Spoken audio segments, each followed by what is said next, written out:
მოხდა შენი აზრით? მოგესალმებით, მივესალმებით ტელემაყურებელს. იცი როგორ დავიწყოთ?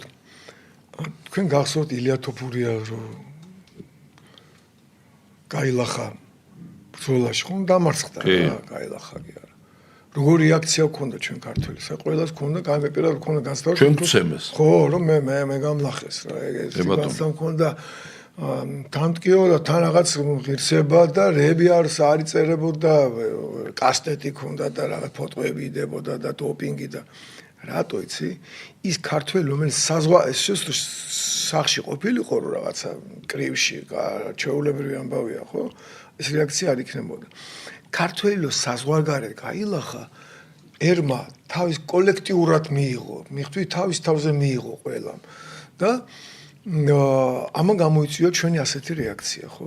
ეხლა თქვენ წარმოიდგინეთ რუსი ბიჭების და ქალების რეაქცია, როცა ხედავენ, რომ რუსი გოგოები ასე მუშტით პირდაპირ ვიღაცამ გალახა რა. კაცს რო ვერ გაიმეტებ ეგ დასარტყმელად. ეს რატო გავაკეთე ესეთ პრეამბულა? ანუ ტურისტული სეზონის ჩაგდება ერთ-ერთი გამომდინარე ესე იგი მიზანი არის და ესეც მათთვის ესე იგი თვლიან რომ სახეირო მიზანია. თავარი მიზანი არის საქართველოს და რუსეთს შორის კონფლიქტის შექმნა. რა თქმა უნდა, ამიგეთ, ნეგატიური ძალიან პოზიტიური განწყობილებები იყო ეხლა აქამდე რუსეთში. ეხლა ამან აი ჩემი ერთი მეგობარი რომელიც რუსეთში ცხოვრობს, პათუმელი კაცია.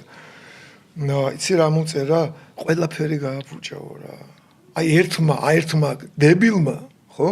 როგორ შეიძლება ყველაფერი აურიოს? ანუ